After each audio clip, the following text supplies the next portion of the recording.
보도의 진실과 시청자의 진심을 알아봅니다. YTN 뉴스 FM 열린 라디오 YTN, 저는 프로듀서 김양원입니다. 취임 후 두 번째 해외 순방에 나선 윤석열 대통령, 조문 논란에 이어 회담 논란, 비속어 논란까지 언론들은 이번 대통령의 해외 순방을 두고 비판을 쏟아내고 있죠. 이런가 하면 순방 기간 동안 국회에선 이미 철회된 영빈관 신축을 놓고서 설전이 벌어졌습니다. 관련한 내용들 팩트체크해보는 시간 준비했고요. 오징어 게임으로 글로벌 콘텐츠로서의 저력을 세계에 알린 K드라마, 왜 점점 더 잔인하고 폭력적인가? 잔인해야만 시청자의 눈길을 사로잡는 건가? 전문가의 비평도 함께 하시죠. 오늘 순서 바로 시작합니다.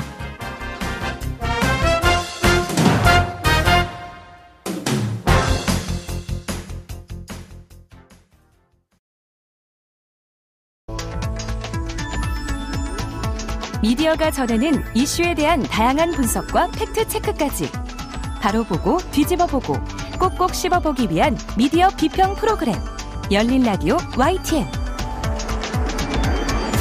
네, 한 주간 있었던 뉴스들 가운데 사실 확인이 필요한 뉴스를 팩트체크해 봅니다. 팩트체크 전문 미디어죠. 뉴스톱의 송영훈 팩트체커 전화로 연결돼 있습니다. 송 기자님 안녕하세요. 네, 안녕하세요. 네. 자, 오늘 첫 팩트체크 어떤 것부터 시작해 볼까요? 네, 윤석열 대통령이 영국 엘리자베스 2세 여왕 장례식에 이어 미국 뉴욕에서 열린 유엔 총회 참석 등 해외 순방을 하고 있습니다.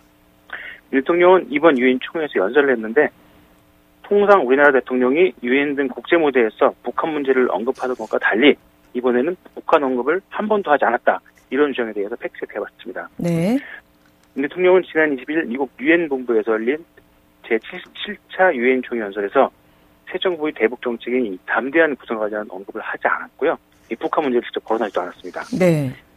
이를 두고 통일부 장관을 지낸 정동영 더불어민주당 상임고문, 또 정의당 국회의원을 지낸 김종대 연세 통일연구원 개원교수가 각각 YTN 라디오와 CBS 라디오에서 역당국 지도자가 유엔 총회에서 연설하면서 한반도 평화를 언급하지 않은 일은 없다. 이번이 처음이다. 또 한국 대통령의 유엔 연설에서 북한이 안 나온 것은 제 기억으로 없다. 이렇게 말했습니다. 네. 윤 대통령의 유엔 총회 기조 연설이 있던 바로 그 다음 날 오전에 있었던 라디오 인터뷰였는데 정동현 전 장관은 저희 YTN 라디오 뉴스킹 박지훈입니다. 인터뷰에서 이런 점을 지적을 했어요. 사실인가요? 네. 역대 대통령의 유엔 연설문 내용이 대통령 기록관 사이트에서 볼 수 있습니다. 네. 네. 그래서 연합뉴스와 YTN에서도 확인을 했는데요. 네. 윤 대통령을 빼고 이전까지 역당국 대통령이 유엔 총회에서 연설한 것은 총 16회로 집계됐습니다. 네. 참고들 보면요. 노태우 전 대통령이 유엔 가입 이전인 1988년 제43차 유엔 총회에서 한반도의 화해와 통일을 여는 길을 주제로 연설을 했고요. 또 남북한이 유엔에 동시에 가입한 게 1991년인데 그때 제46차 유엔 총회에서도 기조 연설을 통해 남북한의 유엔 가입으로 한반도는 평화 공존 시대를 맞았다 이렇게 평가를 했습니다. 그리고 1992년 제47차 유엔 총회에서도 북한이 하루빨리 핵개발 의혹을 말끔히 씻고 국제사회의 책임 있는 일원으로 나올 것을 다시 한번 촉구한다 이렇게 말했습니다. 네. 다음 김영삼 전 대통령은 두 차례 있었는데요. 1995년 10월 열린 유엔 창설 50주년 기념 특별 정상회 연설이었고요. 1997년 6월 유엔 환경특별 총회 연설이었습니다. 두 번 다 한반도 평화 통일과 협력을 언급을 했습니다. 네. 그리고 2000년 9월 유엔 천년 정상회의에 참석한 김대중 전 대통령도 남북 정상회담과 이산가족 상봉 등의 과정을 설명하고요. 국제사회의 한반도 평화와 안정을 위한 협력을 촉구했습니다.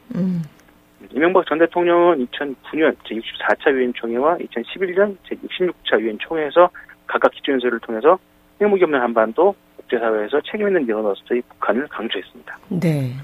박근혜 전 대통령도 역시 2014년 제69차 유엔 총회와 2015년 제70차 유엔 총회 기조연설을 통해서 북한 핵 문제의 시급한 해결을 촉구했고 문재인 전 대통령은 5년 연속 유엔 총회에서 기조연설을 했고요.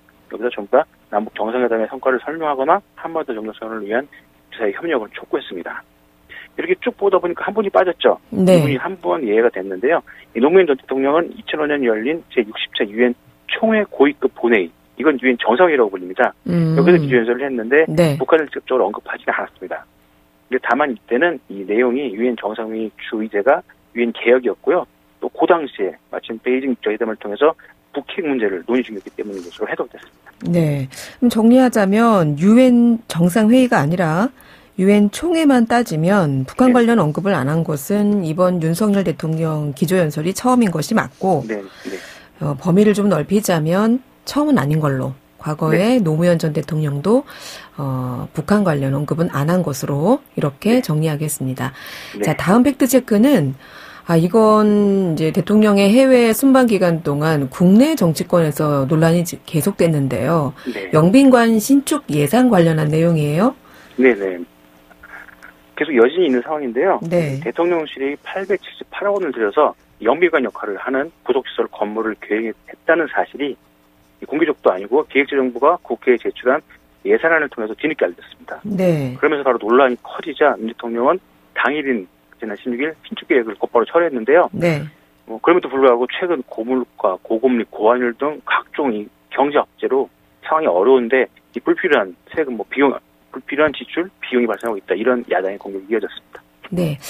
당초 청와대에서 용산으로 대통령실 이전을 놓고도 논란이 컸잖아요. 네. 그런데 윤 대통령은 용산으로 집무실을 이전할 때 당시에 496억 원이면 된다. 이렇게 직접 설명을 했었고요. 네. 그런데 뒤늦게 여기에다가 800억이 넘는 영빈관 신축 예산이 드러나자 야당이 이를 지적하고 나선 거예요. 네, 그렇습니다. 과거 윤석열 대통령이 집무실 이전 비용으로 496억 원이면 된다고 했는데 이번에 영빈관 이전 비용으로 878억 원 예산을 잡았으니까 이거 말바꾸기 혹은 거짓말 이런 거 아니냐 이런 주장인데요. 네. 찾아봤습니다. 윤 대통령은 당선인 신분이던 지난 3월 20일이죠. 기자회견을 열고 대통령 집무실 용산 이전기를 공식화했는데요. 이날 기자회견에서 밝힌 이전 비용 규모는 약 496억 원이었습니다. 그 내용을 보면 국방부를 인근 합동참모본부 청사로 이전하는데 약 118억 원, 또 국방부 청사에 대통령 집무실을 새로 꾸미기 위한 리모델링 공사 등에 252억 원, 경호처 이사 비용 99억여 원, 그리고 대통령 관저로 사용할 한남동 공간 리모델링과 경호시설 설치에 25억 원 등이 소요될 것이라고 설명을 했습니다. 네.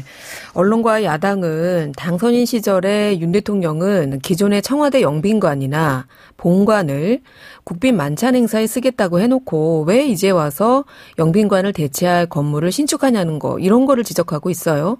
네. 이것도 당시 기자회견에서 나온 말인데요. 일단 당시 대통령 관저와 영빈관 등 청와대 관련 시설 일부가 용산공원 계획구역내에 설치되는 거 아니냐 이런 전망들이 나왔고요. 네. 그것에 대해서 답하면서 그쪽에다가 워싱턴 블루하우스 같은 건물을 건립하는 방안도 있다면서 근데 지금 꼭 써야 한다면 시민공원이지만 청와대 영빈관, 국방 컨벤션 센터도 있다고 이렇게 말했습니다. 네. 정리하면 대통령이 국빈 초청 행사가 있는 경우에 현재 기존 시설을 사용하겠다고 한 것은 사실이지만 장기적으로는 영빈관 신축을 밝힌 것도 사실입니다. 그래서 이 부분은 한 절반의 사실 정도 이렇게 볼 수 있을 것 같습니다. 그렇군요. 여튼 이 문제가 계속 논란이 되고 있어요. 그러자 네. 이제 여당인 국민의힘은 문재인 정부 시절에 그 의전 비서관이었죠. 탁현민 네. 전 비서관. 네. 이분도 영빈관 신축의 필요성을 언급한 적이 있다. 이런 주장을 펼치기도 했어요. 네네. 김기현 국민의힘 국회의원과 장해찬 청년위원 이사장 등 이렇게 말을 했는데, 네. 당시 탁현민 전 산림행정관은 2019년 2월 10일 자신의 페이스북에 글을 올렸습니다. 오늘 프랑스 파리 오페라 극장에서 공연을 보면서 청와대 영빈관을 떠올렸다. 국민회관보다 못한 청와대 영빈관에서 국가 행사를 진행하는 것이 늘 착잡했다. 우리나라의 영빈관, 청와대 영빈관이 최악이라고 평가할 수밖에 없다. 이렇게 아쉬움을 토했습니다. 네. 그러면서 말이 영빈관이지 실은 국민회관보다 못한 시설이다. 어떤 상징도 역사도 스토리텔링도 없는 공간에서 국빈 만찬과 환영 공연 등 국가 행사를 진행하는 것이 늘 착잡했다. 이렇게 글을 썼습니다. 네. 그러면서 뒷부분에 하지만 절망스럽게도 꽤 오랫동안 영빈관은 달라지기 어려울 것으로 보인다. 국회에서는 영빈관 개보수 예산을 절대 승인하지 않을 것이고 여당과 정부도 그것을 요구하기 어려울 것이기 때문이다. 이렇게 덧붙였습니다. 그러니까 이전 정부, 문재인 정부 때 청와대 의전 비서관을 지낸 탁현민 전 비서관도 기존의 청와대 영빈관의 어떤 규모나 이런 어떤 역사성 이런 것들에 대해서 좀 아쉬움을 표시하긴 한 거군요. 네네. 탁 전 비서관은 지난 19일 자신의 페이스북에 또 글을 올렸습니다. 네. 만약에 윤석열 정부가 청와대를 폐쇄하지 않고 기존의 영빈관을 개보수하여 국빈 행사에 어울리는 장소로 만들고 여기에 숙소의 기능을 더하겠다면 미력이 남아 나라도 앞장서고 했을지도 모르겠다 이렇게 밝히고요. 재건축과 신축은 다른 문제다. 이렇게 말했습니다. 네. 예, 사실 뭐 그렇게 볼 수 있는 거죠. 뭐 재건축이 아니면 신축은 다르긴 한 거니까. 그래서 이 부분은 대치로 사실은 아닌 혹은 관점에 따라서 절반 사실 이렇게 판정할 수 있을 것 같습니다. 네, 과거에 문재인 정부도 그 정권 초기 청와대 이전, 청와대에 들어가지 않는 것을 검토했다고 하잖아요. 근데 현실적인 문제 때문에 결국에는 청와대를 입성할 수밖에 없었다. 이런 얘기를 했었는데 이 영빈관 문제도 그런 맥락에서 건물 자체를 놓고 보면은 뭐 이전 정부건 현 정부건 간에 뭔가 문제성을 느끼고 있는 것은 사실인 것 같네요. 네. 다만 이게 이제 정권이 바뀌다 보니까 서로 간의 정치적 논란으로 조금 더 비화되는 그런 느낌을 받습니다. 네. 알겠습니다. 자, 다음으로 팩트체크해볼 주제는 무엇일까요? 네, 최근에 또 안타까운 사건이 있었죠. 이 신당역 스토킹 살인 사건 관련한 내용인데요. 네. 보통 이런 좀 충격적인 강력 사건이 발생할 때마다 가해자, 즉 범인이 사이코패스 성향 아니냐 이런 것에 대한 관심이 좀 커지고 있는데 이에 대해서 좀 팩트체크를 해봤습니다. 네. 일단 신당역 스토킹 살인의 피의자 전주환은 사이코패스 성향이 아닌 것으로 분석이 됐습니다. 뉴스원에서 확인했는데요.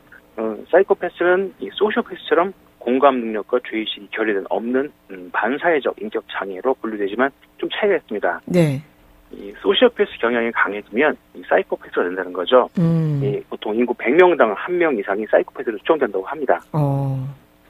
이 사이코패스의 특징은 이 과도한 자신감, 뭐 거짓말을 잘하죠. 유창한 거짓말, 남을 잘 속이는 교활성, 그러면서 또 냉담한 성격 등인데요. 네. 죄의식과 공감 능력이 결여된 정서적 동감성 때문에 매우 차갑고 냉담하며 교활한 성향을 보이면서 타인과 교류를 잘 하지 못한다고 합니다. 반면 소시오패스는 일정 수준의 교류를 할 수 있는데요. 어느 정도 뭐 공감 능력이 있고 사회적 애착도 형성이 되어 있어서 이익을 위해서 자신의 이익을 위해 원성을 숨기거나 타인의 심리도 이용한다고 합니다. 네. 네, 이번처럼 사회적 논란이 큰 강력 사건이 터지면 이 경찰은 프로파일러를 투입해서 가해자를 면담하고 이 과정에서 사이코패스 성향이 의심되면 사이코패스 진단 평가를 하는데요. 이 경찰은 이번 신당역 스토킹 살인범이 프로파일러 면담에서 사이코패스가 아닌 것으로 판단을 하고요. 진단 평가를 하지 않았다고 했습니다. 네. 네, 경찰은 21일 브리핑에서 사이코패스와 스토킹은 양립하기 힘들다고 밝혔습니다. 이 차갑고 냉담한 이 사이코패스는 누구를 좋아하기 힘든데 스토킹범은 그렇지는 않다는 겁니다. 네. 이 상대에 대한 호감이 병적으로 악화한다는 설명입니다. 그렇군요. 이 사이코패스냐 여부, 또 이분이 지금 본인 스스로는 우울증을 앓았다고 주장하고 있지 않아요? 네. 이런 것들이 양형에도 결국에는 영향을 미치기 때문에 이 부분은 아마 그래서 팩트체크를 해봤던 것 같은데 네. 흉악범이기 때문에 사이코패스나 소시오패스로 볼 여지가 많기는 하지만 이번 신당역 스토킹 살인 사건의 이 피의자는 그런 경우는 아니다. 이런 설명이었습니다. 알겠습니다. 오늘 말씀 잘 들었습니다. 네, 감사합니다. 네, 지금까지 뉴스톱 송영훈 팩트체커였습니다. 진실을 전합니다.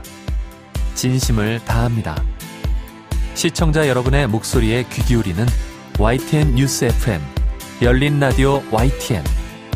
토요일 저녁 8시 20분과 일요일 밤 11시 20분에 방송됩니다. 네, 이번에는 YTN 라디오에서 방송된 프로그램들을 모니터링하고 평가해 보겠습니다. 오늘은 강진아 시청자평가원 전화 연결돼 있습니다. 평가원님, 안녕하세요. 네, 안녕하세요. 네, 이번 주에는 어떤 프로그램 모니터링 하셨나요? 네, 매주 월요일부터 금요일까지 오후 4시 20분부터 5시까지 방송되는 굿머니 굿라이프를 9월 8일부터 9월 21일까지 2주간 청취했습니다. 네, 재무설계 상담 프로그램이죠. 굿머니 굿라이프. 어떤 점부터 짚어볼까요? 네, 굿머니 굿라이프는 전 세계적으로 고물가, 고금리, 고환율, 3고라고 불리는 최근 경제 위기 속에서도 경제적 불안감과 혼란스러움을 느낄 청취자들을 위해 경제적인 길잡이가 되어주고 있는 프로그램입니다. 이렇게 물가가 높고 경제가 위축된 상황에서 가계의 보험 관련 지출은 매우 필수적인 항목이면서도 동시에 재점검이 필요한 첫 번째 항목인 것 같습니다. 회를 거듭하면서 여러 다각적 상황에서의 사례를 반복적으로 접하게 되면서 보험이라고 하면 막연히 생명보험 아니면 암보험이라고 하는 정도의 지식을 가졌던 보험에 무관심한 층에게도 탄탄한 보험 정보를 제시했다는 점을 긍정적으로 평가하고 싶습니다. 9월 8일 방송된 소확경 코너에서는 먼저 기본으로 돌아가 보험이란 무엇이고 왜 중요한지 사례를 통해 그 기준점에 대해 알아보고 보험 상품 안에서 진단금의 중요성과 치료 트렌드에 맞는 보험 트렌드에 대해서 알아보는 시간을 가졌습니다. 사례를 들어 설명한 내용이 사례자뿐 아니라 특정 특약에 대한 필요성을 절실히 느끼고 있었으나 솔루션을 찾지 못하고 있던 많은 사람들에게 새로운 최신 정보를 알려주어 돋보였습니다. 네, 경제 관련 특히 보험 가입 시에 유의사항에 대해서 안내해주는 점이 유익하다. 이런 평가시군요. 네, 해당 방송에서 소개된 사례자의 경우 암에 걸려 1억 원의 진단금을 받았습니다. 사실 4년 전 해당 전문가에게 보험 점검을 이미 한 차례 받고 재조정을 한 후 잘 짜여진 보험 계획에 따라 적용받게 된 금액인데도 치료 도중 비급여 고가 표적 항암제 사용으로 인해 치료 1년 안에 치료비가 거의 고갈되어 어려움에 봉착했다는 사연이 소개되었습니다. 우선 사례자가 받은 액수가 흔히 기대하는 암보험 진단보상금 수준에서 월등히 높은 액수임에도 제대로 치료비를 커버하지 못한다는 사실이 놀라웠고, 다행인 것은 월 몇만 원으로 가능한 표적 항암제 특약보험이 최근 출시됐고 그 정보를 청취자들에게 고지해 주어 혹시 닥칠 수도 있을 유사한 상황을 준비할 수 있게 한 점을 높이 평가하고 싶습니다. 네, 방송 중에 제공되는 정보가 유용하다. 이런 의견이신데 혹시 들으시면서 아쉬웠던 점은 없었을까요? 네, 방송 서두에서 전문가가 적정 보험료에 대해 말하던 중 일반 4인 가족 기준 적정 보험료가 월 수입의 15% 정도에서 상황에 따라 정하는 것이 좋다고 했는데, 진행자와 전문가들이 늘 말하던 보험은 저축이 아니고 비용이고 지출입니다라는 어드바이스를 감안할 때 특히나 요즘 같은 불황기에 적용하기엔 무리한 설정이 아닐까 하는 아쉬움이 있었습니다. 또 9월 17일 방송에서 진행자가 소비자의 입장에서 여러 가지 이유로 실비 청구가 쉽지 않다고 연신 지적했는데 출연한 전문가는 쉽고 간단하다고 말했는데요. 진행자와 출연자의 엇갈린 의견에 정리가 필요해 보였습니다. 방송을 듣다 보면 진행자가 출연하는 전문가보다 훨씬 내용의 맥을 잘 짚고 있다는 인상을 받습니다. 진행자의 노련함도 있겠지만 청취자 입장에서는 전문가가 좀 더 상황에 적절한 표현들을 사용해 청취자와의 간극을 줄이려는 노력이 필요해 보입니다. 네, 재무설계 상담 프로그램 굿모닝 굿라이프에 대한 시청자 평가원의 의견 듣고 있는데요. 마지막으로 덧붙이실 말씀 있을까요? 네, 보험 청구 기간에 대해 아직도 2년으로 알고 청구를 포기한 가입자나 3년이라고 알고 있지만 상황에 따라 청구하지 못한 더 이전의 비용도 청구해 볼 수 있다는 가능성에 대해 꼼꼼히 살펴준 전문가의 안내도 섬세했다는 평가를 하고 싶습니다. 네, 알겠습니다. 오늘 말씀 잘 들었습니다. 감사합니다. 네, 지금까지 강진아 시청자 평가원이었습니다. 열린 라디오 YTN에서는 시청자 여러분의 목소리를 듣습니다. 참여 신청과 의견은 유료 문자 샵 0945, 우물정 0945나 YTN 라디오 프로그램 열린 라디오 YTN 게시판을 통해 남겨주세요. 지난주 오징어 게임의 에미상 수상 소식 전해드렸죠. 요즘 한류 사기가 아니냐 할 정도로 각종 OTT 플랫폼에서 공개되는 한국 드라마에 대한 국제적인 관심이 급증하고 있습니다. 오늘 그 관련한 이야기 나눠볼 텐데요. 서강대학교 미디어 융합연구소 윤복실 연구교수 오랜만에 스튜디오에 나오셨습니다. 교수님 안녕하세요. 네, 안녕하셨어요. 네. 자, 화제의 드라마였죠. 저희가 이것도 한번 다뤘었는데 이상한 변호사 우영우의 열기가 채 식기도 전에 오징어 게임이 벌써 지난 13일이네요. 제74회 에미상 시상식에서 감독상, 남우주연상 총 6개 부분 수상을 했습니다. 대중성과 예술성을 동시에 인정받으면서 정말 명실상부 세계 무대에 우뚝 선 건데요. 이 K콘텐츠의 명암, 그중에서도 오늘은 좀 아쉬운 점을 이야기해 주신다고요?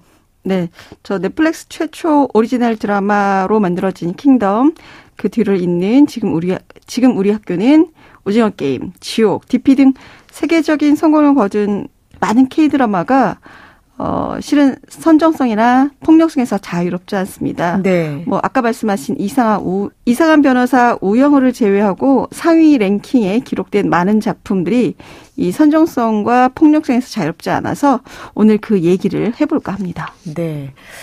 언급하신 드라마 들으니까 진짜 우리가 OTT에서 성공한 드라마들이 꽤 많은데 킹덤, 지금 우리 학교는 일단 이 두 작품 모두 뭐 좀비를 소재로 했고요. 그러다 보니까 사실 유혈이 낭자할 수밖에 없었고 오징어 게임도 이게 자신의 목숨값을 담보로 한 게임이잖아요. 네.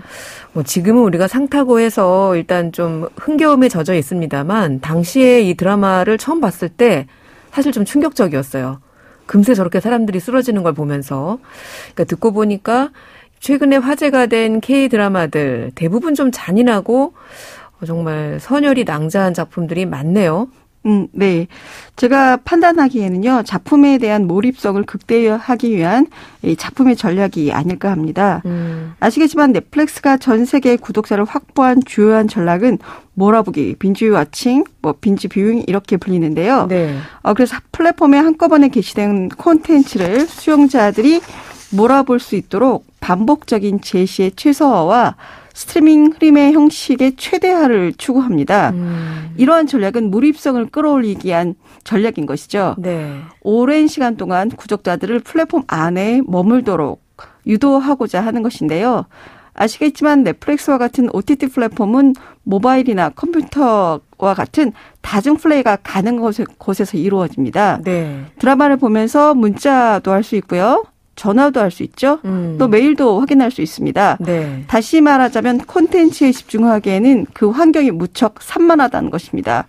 그래서 OTT 드라마는 수용자들의 몰입성을 극대화할 필요가 있습니다. 그래서 그런 전략들이 필요한 것인데요.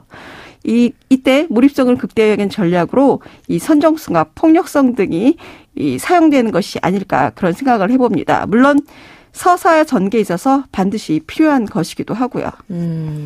몰입하기 좋도록 네. 몰입성을 극대화하기 위한 거다. 이렇게 분석을 하신 건데 그러면 상대적으로 TV 드라마들이 뭐 몰입성이 떨어진다. 그래서 덜 선정적이고 폭력적이다. 이렇게 봐야 하나요? 사실 그렇지는 않습니다. 이 텔레비전은 가정에서 감상하는 조건을 가지고 있습니다. 네. 그래서 똑같이 몰입성을 유지하기 위한 전략이 필요한데요. 텔레비전 드라마를 예로 들자면 텔레비전 드라마는 몰입성을 극대화하기보다는 정보를 반복해서 전달하고요. 네. 강약을 조절하는 분산 집중 몰입성의 성격을 갖습니다. 이 점은 텔레비전이 오픈된 장소에서 누구나 시청할 수 있는 매체라는 점에서 일상성을 특징으로 갖는 것도 또 하나의 이유가 되고 있습니다. 네. 다른 한편으로는 텔레비전이 방송법 규제를 받기 때문에 자극적이나 선정적인 콘텐츠를 방송할 수 없기도 합니다. 자, 그렇다면 선정적이고 폭력적인 것, 이것이 OTT 플랫폼 매체의 특성에서 기인한 결과다. 이렇게 봐도 될까요? 그런데 무조건 OTT 플랫폼 매체의 특성에 따른 것이라고 볼 수는 없습니다. 우리가 또 사랑했던 드라마, 연모, 갯마을 차차차, 이상한 변호사, 우영우, 그의 여름, 우리들의 블러스 같은 작품들은 그렇지 않거든요. 이 텔레비전 매체에서 동시에 유통되면서 인기를 얻은 드라마가 그렇지 않은 것인데요. 네. 유독 넷플릭스 오리지널로 제작되고 성공한 작품들에서 그런 특징이 보입니다. 네. 그 출발점이 넷플릭스가 한국의 구독자를 확보하는 데 성공한 킹덤이죠. 맞습니다. 이 좀비가 소재로 쓰이면서 기존 텔레비전 드라마와는 다른 영상 미학을 선보였던 건데요. 워낙 센세이션을 일으켰던 작품이라 제가 그 서사 전력을 연구해 봤습니다. 네. 그런데 이 킹덤의 선정성이나 폭력성은 담화적인 측면에서 기인합니다. 다시 말하자면 영상 미학적인 측면에서 그러한 특징이 도출되는 것인데요. 네. 그런 선정적이고 자극적인 장면이 필요했던 것이 또 정치적인 것을 풍자하기 위함이었습니다. 동시에 몰입성을 갖기 위한 전략으로 풀이된 적이 있습니다. 네. 자, 오징어 게임도 마찬가지인데요. 이 심소정 연구에 따르면요. 네. 해외에서 인기를 얻은 K 콘텐츠의 공통점은 전 세계인이 공감할 수 있는 보편적 감성과 소재 위에 한국 고유의 독특한 문화를 녹여냈다는 것입니다. 오징어 게임은 전 세계적으로 공통된 현상, 공평함을 가장한 불공평함이 전 세계인의 공감을 얻어낸 것이라고 분석한 바 있습니다. 그것을 전달하느라고 이렇게 선정적인 장면들이 많이 연출됐다고 할 수 있습니다. 그렇군요. 앞서 짚어주신 이런 폭력적이고 선정적인 것들, 이런 문제가 계속되고 있는 것은 네. 이 OTT 플랫폼 오리지널 콘텐츠에 대한 심의 기준 영향도 있는 것 같아요. 네. 근데 이제 문제는 이 OTT 플랫폼 콘텐츠에 대한 심사 기준이 애매하다는 것에 있습니다. 네. 이 방송은 잘 아시겠지만 방송법에 따라서 엄격한 심사 기준을 거칩니다. 그런데 넷플릭스와 같은 OTT 플랫폼은 방송법이 아닌 정보통신망법에 적용을 받습니다. 네. 그렇기 때문에 OTT 콘텐츠에 있는 유해 사이트나 불법 정보 유통 등에 대해서만 규제를 받습니다. 그래서 반말이나 욕설 같은 표현이 규제되고 음주나 흡연들을 조장하면 안 되는 텔레비전에 비해서 OTT 콘텐츠가 상대적으로 심의 기준이 낮을 수밖에 없는 것입니다. 그렇군요. 오징어 게임이 전 세계적인 인기를 얻을 당시에 그 시청 연령층이 아닌 어린 초등학생들도 나 오징어 게임 봤다? 네. 뭐 이런 이야기들이 많이 나와서 논란이 되기도 했잖아요. 네네, 그렇죠. 그런데 심의 기준이 강화된다고 해도 이 청소년들이 OTT 플랫폼에 접근하는 것 자체를 막기는 어렵잖아요. 네, 사실 그렇습니다. 네. 그것을 보여주는 수치가 지난 6월 여성가족부가 발표한 제4차 청소년 보호 종합대책에서 확인할 수가 있는데요. 네. 이 종합대책에 따르면 일주일에 5일 이상 OTT를 이용한다는 청소년 응답이 70.9%에 달합니다. 어이고. 지난 2018년 15.4%에 비해서 무려 4배가 증가한 것인데요. 네. OTT 플랫폼의 지배력이 날로 커지고 있다는 것을 반증하는 이 지표라고 할 수 있겠습니다. 네. 거기다 OTT 사업자가 자신들의 유통하려는 콘텐츠에 대해서 자체적으로 등급 분류를 할 수 있도록 하는 자율 등급제가 내년 4월에 도입이 됩니다. 네. 이 점을 약간 주목할 필요가 있습니다. 네. 영화 비디오법에 따르면요, 비디오물은 유통 전에 영상물 등급위원회의 사전 심사를 거쳐서 등급 분류를 받아야 합니다. 그런데 영상 제작과 유통의 규모와 범위가 확대되면서 등급 분류의 대상이 되는 비디오물의 수가 대폭 증가했습니다. 그래서 당연히 심사 기간이 길어지는 이런 결과를 초래하게 되는데, 이것들이 사업자 측에서 불만이었습니다. 네. 그래서 지난 7일 국회 본회의에서 영화 비디오물 진흥법이 의결됐는데요. 네. 이 개정안에 자율 등급제가 포함됐습니다. 그래서 내년 4월부터는요, OTT 사업자가 자율로 콘텐츠의 등급을 매길 수 있게 됐습니다. 그나마 제가 생각하기에 다행이라고 여기는 것은요, 네. 지정제로 운영된다는 것에 있습니다. 지정제? 네, 자율 등급 분류 범위에서 제한 관람가 등급은 제외되는데요. 영상물 등급위원회가 자체 등급 분류된 비디오물에 제한 관람가 또는 청소년 관람 불가에 해당한다고 판단되는 경우에 직권으로 등급을 재분류하거나 또는 등급 취소, 등급 조정 등을 요구할 수 있는 것이거든요. 사실 사업자들이 이익을 중요하게 여기기 때문에 선정성이나 폭력성에 대한 심의를 자신들에게 유리하게 할 수 있도록 하는 개연성을 아예 배제할 수 없기 때문입니다. 그럼 이제부터는 이런 사업자 측에서 자신들이 그냥 자신들의 입맛에 맞게 등급을 설정할 수가 있는데, 이제 그나마 일부 요것을 조정해라라고 할 수 있는 권한은 있다. 네. 이런 말씀이시네요. 네. 자, K 콘텐츠의 세계적인 열풍이 일게 되니까 너무 이런 K 콘텐츠를 우리가 산업적인 측면에서만 보려는 것도 문제가 되는 지점이 아닌가, 이런 생각도 듭니다. 네네. 아무래도 성공하기 위해서는 자꾸 선정적이고 자극적으로 가는 것은 아닐까 싶거든요. 네, 부인할 수가 없습니다. 왜냐하면 이런 선정적이고 자극적인 것들이 대중의 이제 그 입맛을 좀 당기는 부분이 없지 않아 있기 때문인데요. 네. 한 가지 위로가 되는 건 해외 넷플릭스 구독자들이 근데 텔레비전과 동시에 유통된 자극적이지 않은 K 드라마들도 넷플릭스 오리지널 K 드라마로 알고 있다는 사실입니다. 그래서 국가 이미지나 K 콘텐츠에 대한 편견이 크게 나쁘게 작용할 것 같지는 않습니다. 네. 앞서 말씀하셨듯이 청소년 관람 불가 등급이었던 오징어 게임. 그런데 우리 초등학생 또 중학생들 중에 이 드라마를 과연 안 본 친구들이 있을까. 네, 방송법의 심의 규정을 적용받지 않는 OTT 드라마들은 한동안 글쎄요, 대세가 될 것 같은데요. 우리 부모님들, 시청자로서 또 아이들을 생각해서 어떻게 하면 이런 콘텐츠들을 좀 소비할 수 있을까요?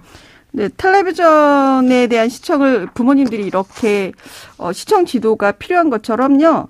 이런 그 OTT 플랫폼에 게시된 드라마들도 부모님들의 이런 그 시청 지도가 필요하다고 생각이 되는데요. 네. 그렇게 꼭 해야 될 필요가 오징어 게임이 전 세계적인 인기를 끌었을 때 뭐 뉴스에 보도된 바가 있는데 뭐 미국, 영국, 호주 등 각국 학교들이 이 폭력적인 장면이나 모방 범죄를 염려해서 학부모들에게 아이들의 시청 통제를 요청한 사실을 보면 분명 우리도 부모님들의 이제 그 시청 지도가 필요한 것이 사실인데요. 네. 요즘처럼 영상 시대에 있어서 미디어 리터러시 교육은 꼭 필요합니다. 2022년 서강대학교 언론대학원의 정희주 석사 논문에 따르면요. 비판 능력이 높을수록 오징어 게임의 성공 요인으로 콘텐츠 내용과 같은 내적 요인보다 미술적 요소, 넷플릭스라는 외부적 환경적 요소를 성공 요인으로 뽑은 것으로 나타났습니다. 네. 다시 말하자면 미디어 리터러시 능력이 높으면 콘텐츠를 무조건 수용하는 것이 아니라 네. 비판적으로 해석하고 수용할 줄 알게 된다는 것입니다. 네. 따라서 우리 청소년들에게 미디어 리터러시 교육이 더 활발하게 이루어졌으면 하는 바람입니다. 네. 저희도 이 미디어 비평 코너명을 외부에 기사로 제공을 할 때 미디어 리터러시라는 태그를 달아서 저희가 제공하고 있는데 네. 저희 프로그램도 많이 들으시면 도움이 되실 것 같습니다. 네. 알겠습니다. 교수님 오늘 말씀 고맙습니다. 고맙습니다. 네, 지금까지 윤복실 서강대 미디어 융합연구소 연구교수였습니다.